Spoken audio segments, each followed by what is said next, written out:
Good morning, ladies and gentlemen. I'll skip over the introduction to REA. I'll assume you all know who we are. It's safe to say that we are a refrigerant-neutral association. Our members work with all refrigerants, HFCs, HCFCs, CFCs, HFOs, hydrocarbons, etc., etc. For that reason, REA is uniquely placed within the RACHP market to give neutral expert advice without fear of being branded biased in favour of one or other of the refrigerants, we believe.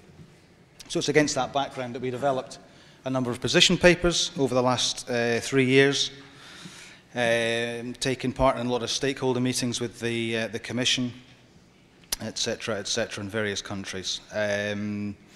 Some of the REA positions have been rather contentious with other stakeholders, but I always think that that's always a good sign because it stimulates debate, and that's what we all need to do to get our heads together and find solutions to these real issues that we have.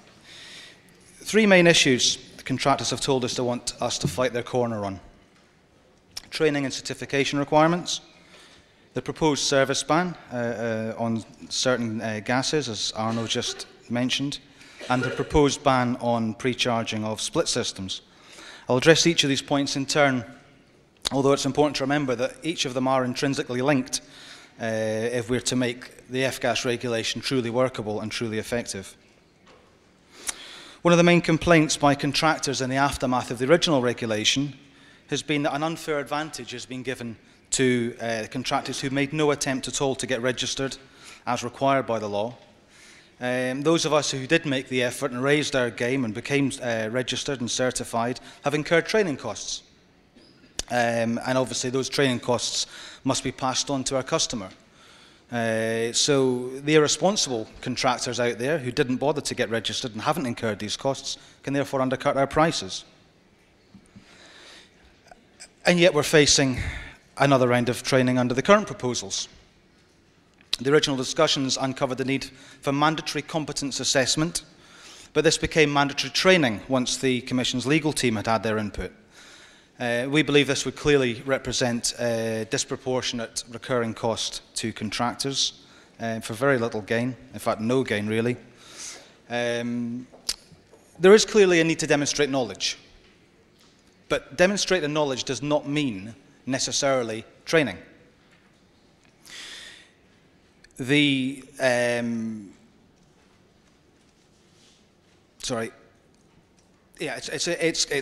clearly a need to ensure that technicians can demonstrate that they can work safely with gases that have a high GWP, or any GWP is really irrelevant.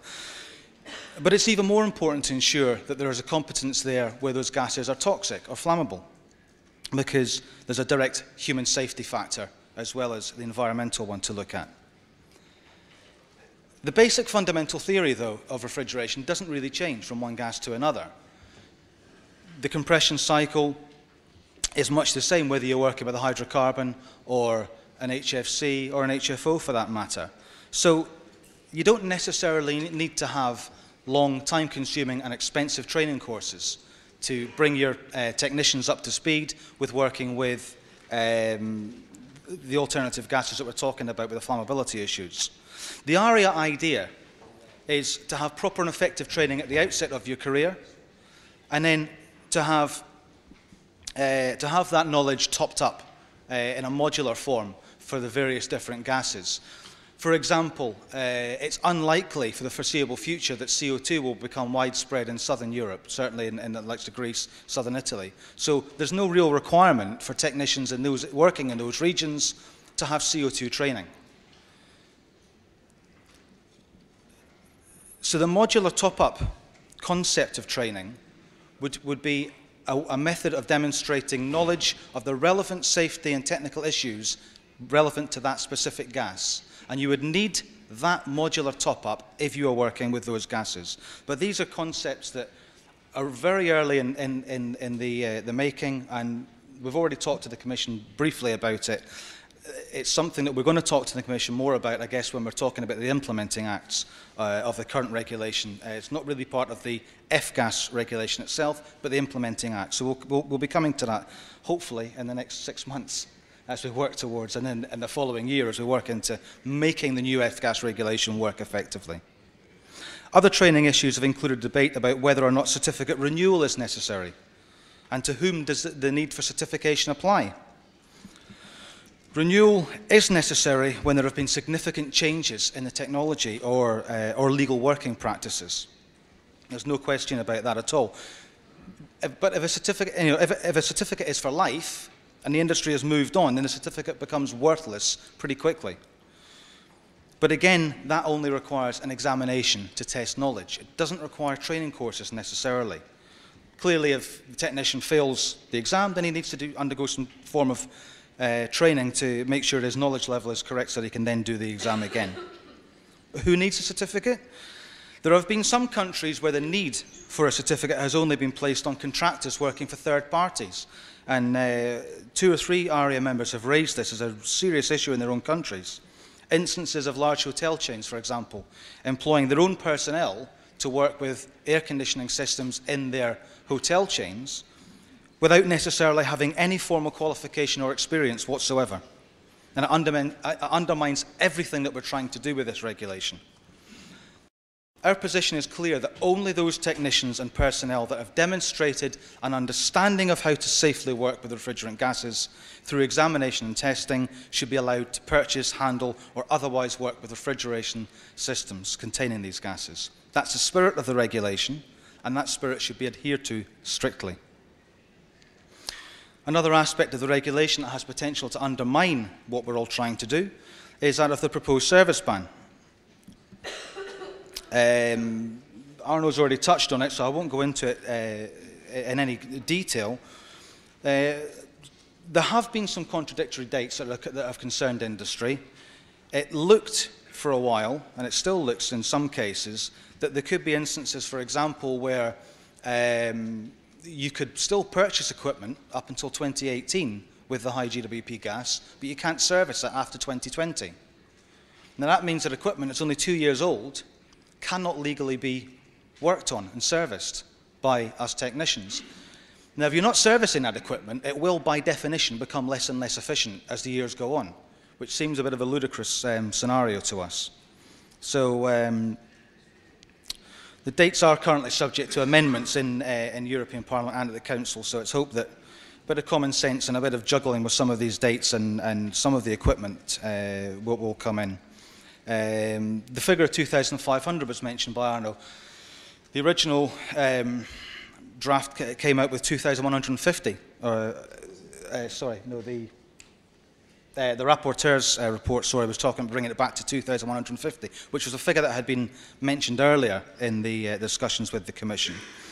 Industry had severe concerns about this figure of 2,150 because it's very, very close to R410A, which is a very widespread and very highly efficient HFC that's used in a lot of air conditioning and heat pump systems right across Europe. It's important to remember through all this what we're trying to achieve. I've mentioned the spirit of the regulation. What is the regulation actually all about? Well, the crux of the regulation is minimizing emissions of potentially harmful gases. Training and certification to ensure competence is crucial to that end, as we've discussed, and so too is ensuring that all personnel installing and servicing these systems are qualified and competent. It's already a legal requirement under the current implementing acts that all systems containing or designed to contain fluorinated greenhouse gases are installed, maintained and serviced by certified competent personnel and registered companies. But as we all know, the reality of that requirement became very difficult for national authorities to implement. There's 2 problems with the original way of thinking that making it an offence to take delivery of gas would solve the problem. It relied on a supply chain that would ask for proof of competence for technicians getting bottles of gas, and it also assumed that the supply of the gas bottles itself was a main problem. The reality is that the majority of poorly or unprofessionally installed systems are small, what we call mini-splits, small air conditioning and heat pump systems. It is a legal requirement that they are installed by certified personnel and registered companies. But many of those systems are sold through retail outlets and do-it-yourself stores throughout, particularly Southern Europe, for the domestic market. And often, absolutely no checks are done whatsoever to make sure that those systems are actually physically installed by those that are legally certified to do so. What happens when these systems are put in by non-professionals? Installed systems tend not to be properly pressure and leak tested, despite that being a legal requirement. A lack of leakage testing invariably means leaks will occur, and because the people involved in the installation at that level do not have the necessary expertise to deal with the problem, catastrophic loss of refrigerant is inevitable. In other words, a total loss of refrigerant. Secondly, the restriction on taking delivery of gas has no effect at all, because these small systems that I'm talking about come out of the factory with the entire charge necessary for the pipe run already installed in them. So the unprofessional installers who are installing these systems never need to go to buy a bottle of gas. They buy a split system in a supermarket or through a do-it-yourself outlet store, they install it, they take their money and they run away.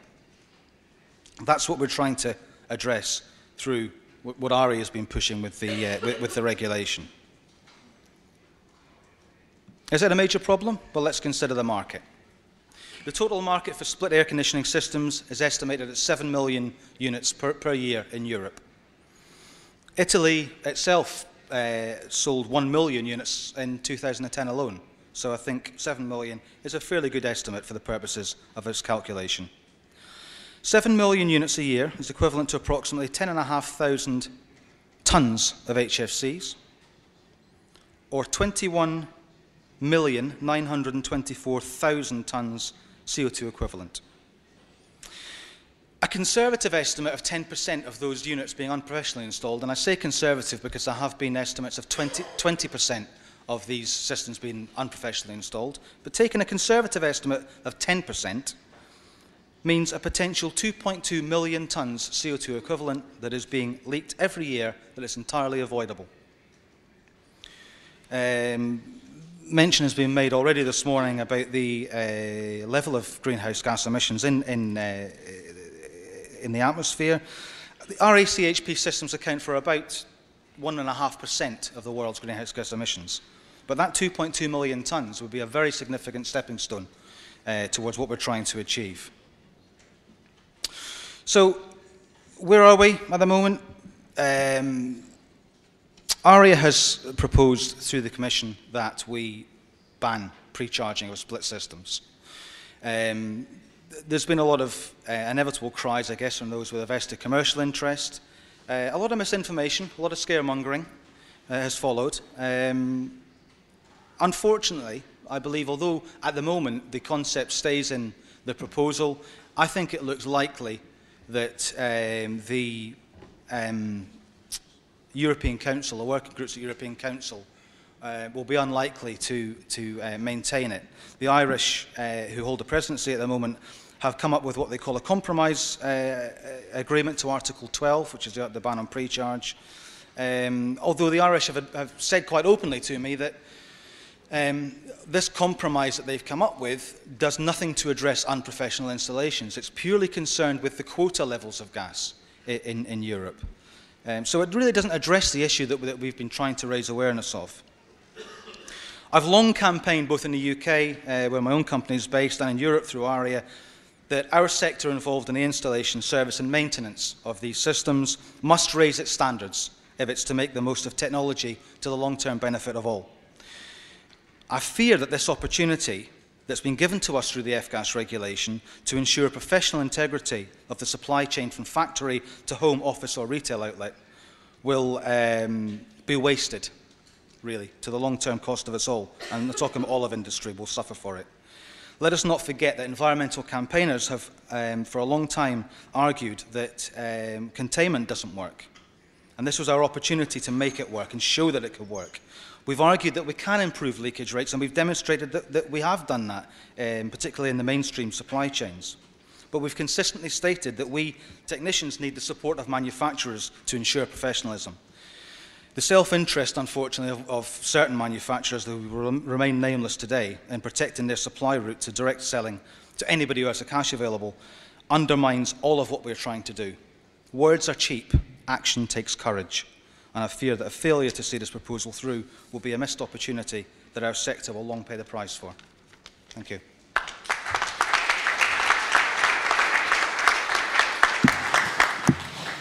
Thank you very much.